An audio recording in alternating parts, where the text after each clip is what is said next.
Thanks. Bad Crypto Podcast. Fabulous. So we're going to move right along. We're running just a tad behind schedule. We have a really interesting conversation coming up with some heavyweights of the industry.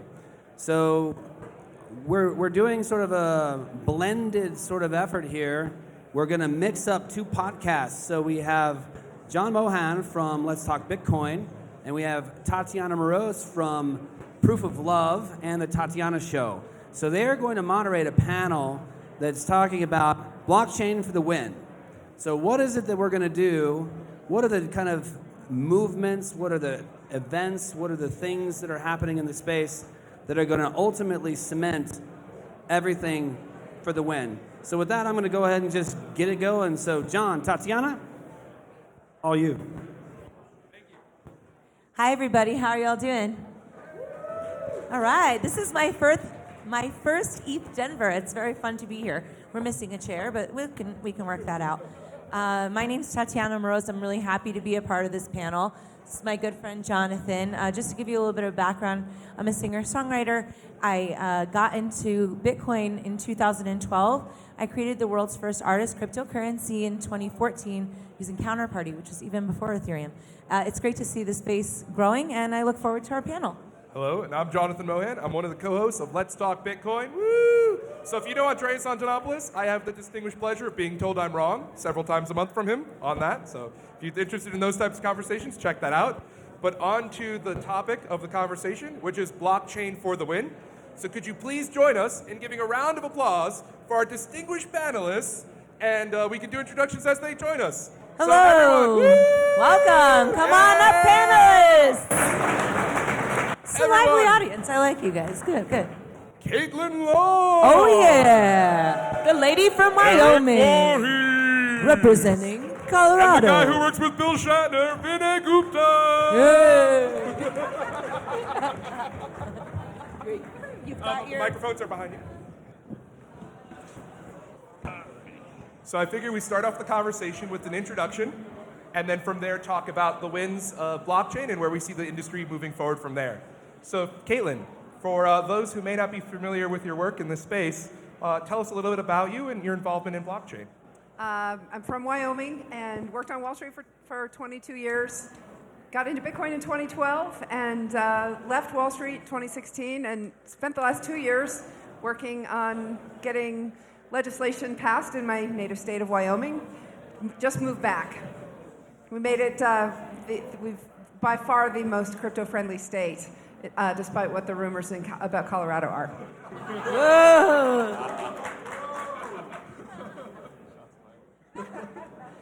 Hi everyone, I am Erik Voorhees. I am the founder and CEO of Shapeshift. I've been in the Bitcoin world since 2011. Basically, I got into this stuff because I dislike all governments around the world, and I think... I know my audience. Basically, I think pulling away financial control from them to people is extremely democratic, fair, ethical, and a way forward for all of humanity. So this is what I do. So Vinay Gupta, first year being paid 100% in anonymous digital cash was 1999.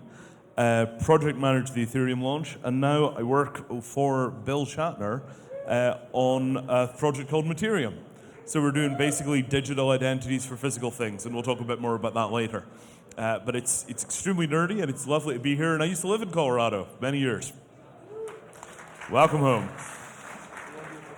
Thanks so much, everybody. The title of this panel is Blockchain for the Win. Where have you seen the biggest wins in blockchain thus far?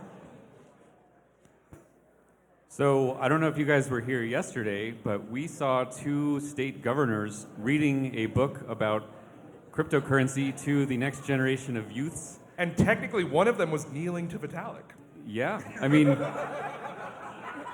it was kind of a little thing, but it's a demonstration of how far this technology has come. Where sitting governors of states in the United States will talk about stuff with rainbows and unicorns because they take it seriously, despite all that. So I think at this point the biggest win of blockchain is that it's working. We are pulling finance into decentralized systems, and it's messy and it's chaotic, But I think every year that goes by, everyone sees new people in the industry, and you pull people in from every place on earth. So it's just the growth that is the success so far. Vinay? So I want to say, like, we keep thinking that we know what success is going to look like. So once upon a time it was the tax starvation of the state and everybody goes bankrupt and everything moves over to Bitcoin. That was kind of model number one. Then model two was we're going to fix, banking the unbanked, and that will all get sorted out, and then it's going to be remittances and it's all this. And then that kind of rolled around for a while and that didn't happen. Then it was like the ICO thing, and the ICO thing is going to change everything about finance, and it turned out to be just enormous numbers of scams. So I think that we haven't had the big world-changing win yet. We're building up momentum. The forge is hotter and hotter and hotter, but we haven't had that moment where somebody turns around and is like, oh yeah, that was it. That was where we got the world-changing, history-making single-point win. What do you think, Caitlin? I think it is world-changing and history-making that we actually can own our own financial assets. And most of us probably hoped that we would have the value of the ecosystem be where it is today. But probably a lot of us wouldn't have bet money on that a long time ago. And yet here we are. And so that sort of leads into one of the questions we had, which is, what do you think a world where everyone owns their own money looks like? And how would that change our daily life? It just tears down borders. It tears down intermediaries. It tears down friction. It solves real world problems in addition to empowering people. And allows, the financial sector is a huge drain on society. The fact that it takes so long to clear a payment means that companies have to keep cash on their balance sheet that they're not otherwise deploying in their business, just waiting until their payment's clear. That's a huge deadweight loss, and nobody's ever thought about how to do it differently. And we can do that differently and free up businesses from the noose around their neck.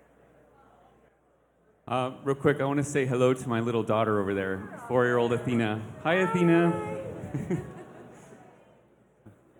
I think there's going to be a somewhat more subtle effect of people owning their own assets that is maybe less appreciated than it should be.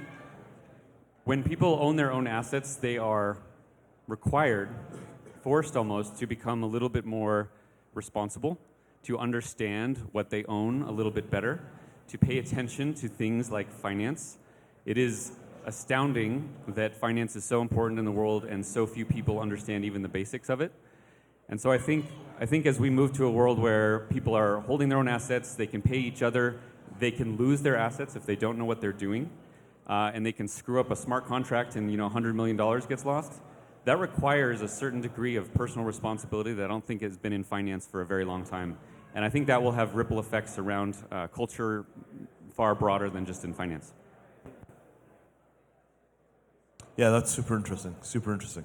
I mean, I do think the more we've learned about this, like an old friend of mine said that, what's happening is that nerds are beginning to learn finance, and it's creating this whole new kind of financial literacy. And, step one was that sort of like the Wall Street people began to understand Bitcoin, and that was okay. But then the second step was that the Bitcoin people began to understand Wall Street, and that was when things began to get really, really dangerous.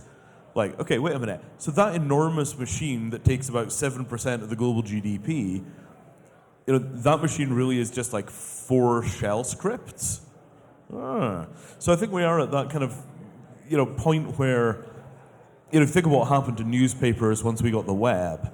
The notion that could happen to the entire financial system seems more and more credible because the legacy financial system looks more and more ridiculous.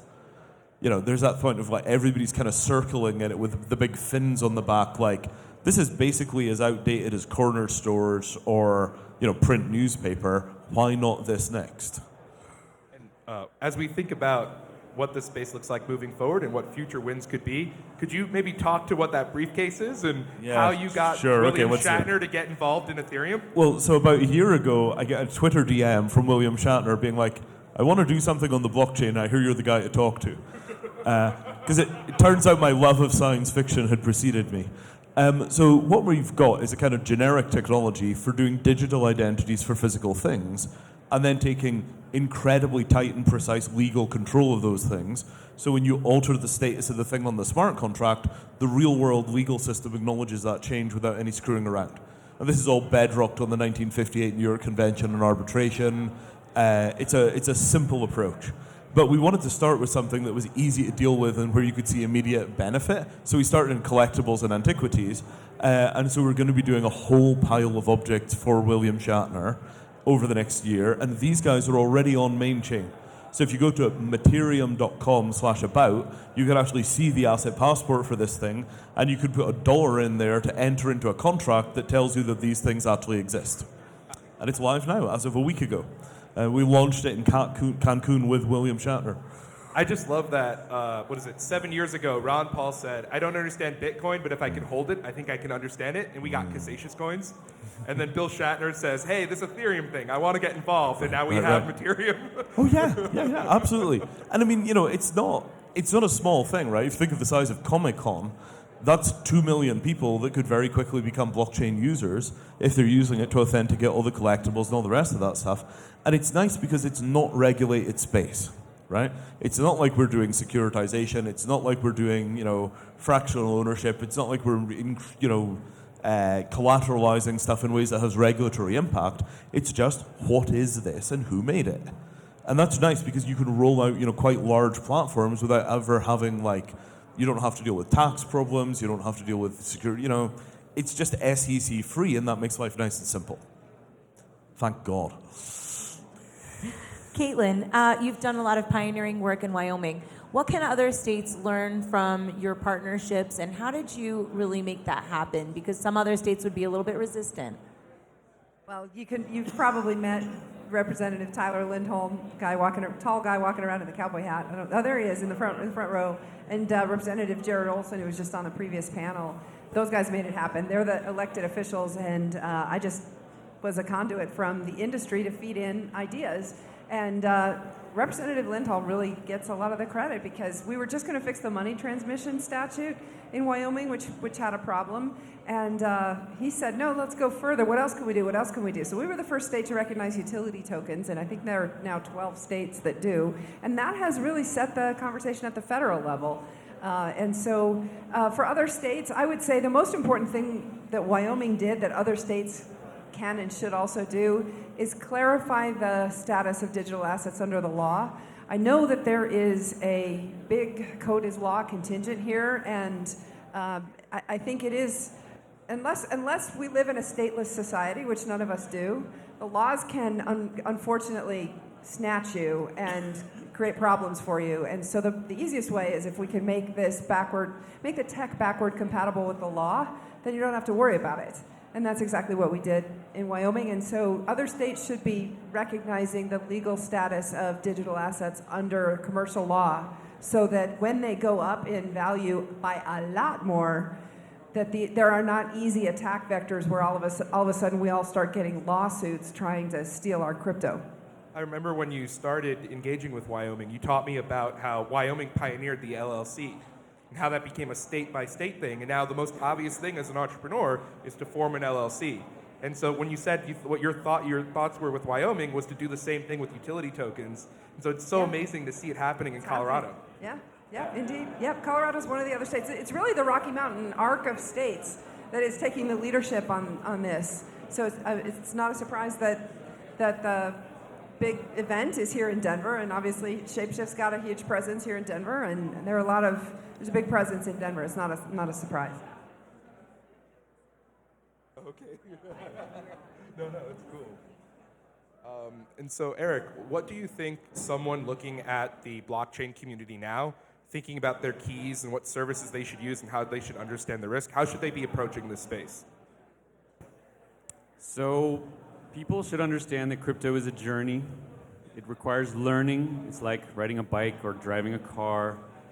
You don't just suddenly wake up and know how to do it responsibly. So I think in the crypto community, there's a lot of people who will vilify, the Coinbases of the world because they're custodial, or if someone's not doing their keys right, or if they don't understand all the history of the cypherpunks. But I think that's really alienating, and I much prefer a world where people are welcomed into the community, and that means socially, but also from a technology perspective. I think Coinbase has done a great job of helping people get introduced to Bitcoin. And it is then incumbent on us to help them leave Coinbase and go to something that is self-custody, right? So this is the ecosystem, and we're all helping each other like change the world. I don't think that there will be a world where everyone should always hold their own keys for everything. That would be a little silly and probably capital inefficient. But I think there is a world where everyone should know at least the basics of how to do that themselves, and then they can make a choice themselves on which assets they hold on their own and which assets they share with other people and how. Again, this gets back to that personal responsibility. No one should expect that that happens overnight. It is a learning process, and those of us who care about this industry and this technology, it is on us to teach these people how to do it.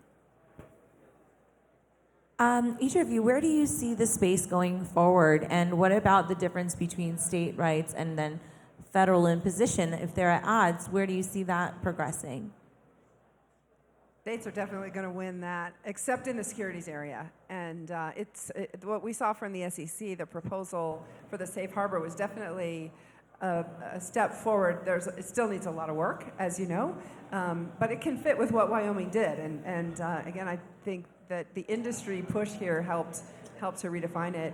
I think that we're building a parallel financial system that's not.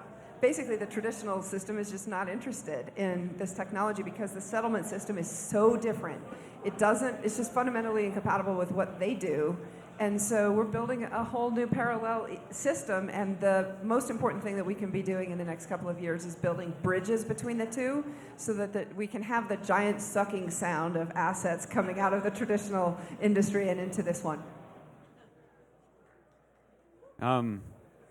So the federal and state issue is a really big one, and a lot of the interest I think that people would have in actually affecting the state level regulations is harmed by the fact that even if they go through all that effort, the bigger, more problematic regulations still exist at the federal level. And I don't really know a way around that other than with time. I do think it's absolutely amazing that there are a number of states now that have legalized marijuana, even though it is federally illegal. That's incredible. It's like an indication that there are still little traces of freedom here in the United States. And I think we should seize on that. And I hope that there will be a number of states that lead by example and have the courage and the fortitude to legalize open, permissionless finance, even if it is federally illegal. I think that is the ethical approach to take. And if it can be done with weed, it can certainly be done with finance. What do you think, Vinay? Yeah, that's an excellent point. That's really an excellent point. So I'm in the UK, and so we have a different regulatory regime. It makes a lot of the same mistakes, but my predominant area of interest is international law. Right. So the 1958 New York Convention on Arbitration puts enormous amounts of power into the hands of arbitrators in the event where they're managing a contract dispute between two parties. And that mechanism has been used to defend assets in crypto contexts since, maybe 99, 98. Ian Grigg did a lot of work on this on a thing called eGold. So I think that at the international level, there's an enormous amount of room to use the 58 Convention plus small states like Bermuda or Singapore that have different regulatory regimes to build a kind of de facto international platform which will allow a lot of these things to get done today.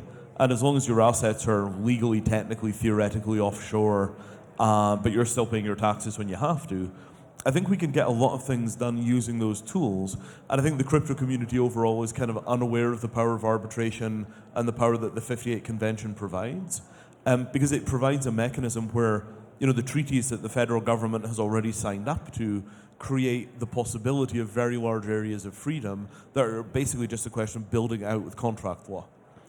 So I would like to see all of those systems fully exploited and extended in partnership with the small states like Bermuda that are doing kind of radical work on changing frameworks. And if that turns out not to blow up because people aren't doing stupid things, it gives an example of tracks that can be followed either at the state level in the US or eventually by the federal government. So to round out this panel, sort of to end it with the question we began with, what do you think the biggest wins yet to come will be in this space? Well, for me, it's simple. It's identity, right? We're doing digital identity for physical things because nobody regulates identity for physical things. There is no, GDPR for physical stuff. So that's an easy place to get started. But in the long run, until we crack digital identity to the point where we've got routable endpoints, all of these keys are just floating around in a cloud of hearsay about what key belongs to who.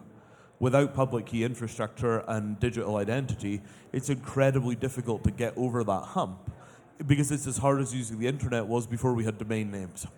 Right? We need namespaces figured out. And when that gets done, I think you'll see the number of users go up by a factor of 10 or 100 pretty much organically, even if nothing else changes. We need the ability to route to people. Biggest win that we can get has to be financial privacy, but it is not at all guaranteed, and it doesn't even look very likely. But people should understand that if we lose that going forward, well, I should say we don't have it now. Crypto has provided us the tools to actually regain financial privacy that we have never had. I am worried that too few people care about that to pressure society toward it. And those who generally advocate privacy are very quickly vilified. I love being here and seeing out in the audience, there's like 3 or 4 people with just dark black hats that say privacy in big bold letters. I love that. I love that the culture of rainbows and unicorns is being paired with a die-hard advocacy of financial privacy. There's something very special about that. I think it demonstrates that good people that are just here to have fun and be social together also understand the importance of privacy. So the biggest win that we can get will definitely be privacy, but it's not going to happen automatically. It's going to happen only if a lot of people spend a lot of time fighting for that over the next decade. Caitlin?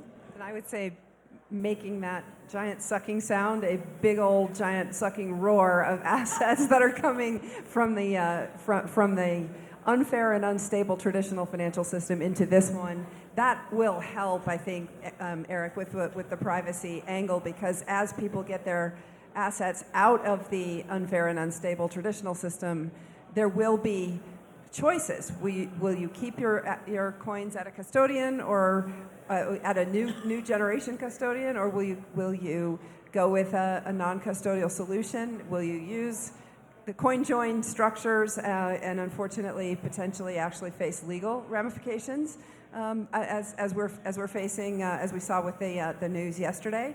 But the point is that we actually have the ability to opt out, and that is in and of itself a win. And as more people actually get into this system and realize they have an ability to opt out, which they don't have in the traditional system, that's a win in and of itself. Awesome. Well, with that, I'd like us to thank our panelists as we discuss blockchain for the win. Thank you.